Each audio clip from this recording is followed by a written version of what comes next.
Welcome to Deeply Unqualified. Today, I want you to imagine something absurd, or maybe not so absurd. What if Harvey Cushing had Instagram, TikTok, YouTube? What if the father of modern neurosurgery was living among us, not just a surgical pioneer, but as a creator? We know Cushing through black and white photographs, through old surgical notes, formal biographies, published case reports.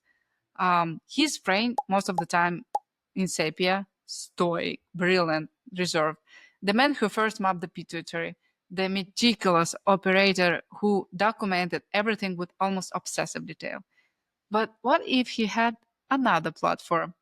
One that demanded sound bites, selfies, and hashtags? Would he post his tumors? Would he go live during a craniotomy? Would he have started the first medical YouTube vlog? And would any of it have changed the way neurosurgery evolved? Let's think about it. Harvey Cushing documented over 2,000 brain tumors during his career, kept personal notes, photographs, illustration. He was a storyteller. In many ways, he already was a content creator before the term even existed. His handwriting was beautiful. His patient photos were clinical, yes, but also intimate, humanizing. On Instagram, I imagine he'd post portraits of his patients, not just pre and post op, but maybe even handwritten reflections. Maybe he'd tell us about their lives, their fears, caption it with something like, Rose, 32, a teacher from Boston, came in with blurred vision and headaches. Today, we removed a 6 centimeter glioma pressing against her optic nerve. She's reading again. Hashtag neurosurgery, hashtag human before diagnosis, hashtag Cushing files. On TikTok, now that's a harder leap.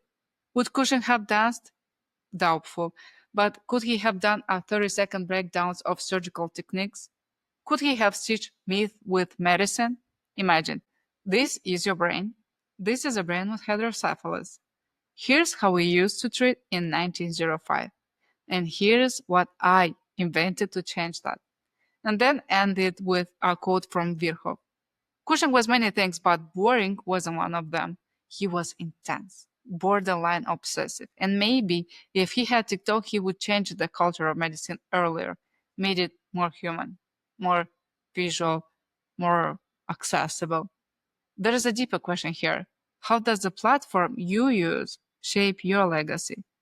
Cushing wrote books. He published in Annals of Surgery, not on Substack. His fame came from rigor, time, and obsession.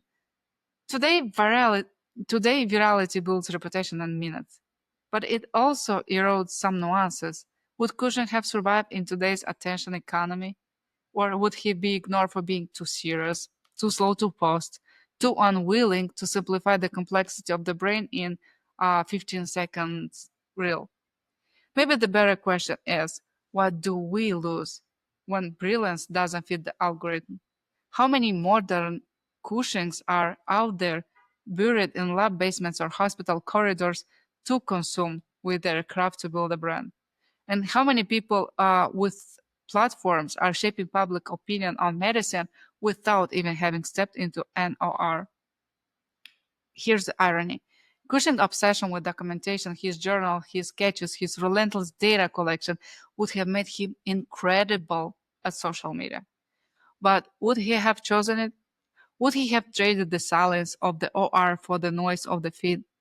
Would he have posted about sleep deprivation or the loneliness of being the only one awake in the ICU at 3 a.m., watching a pressure monitor tick upward? Or would he have stayed private and let others tell his story? If Cushing had Instagram, I think he would use it differently.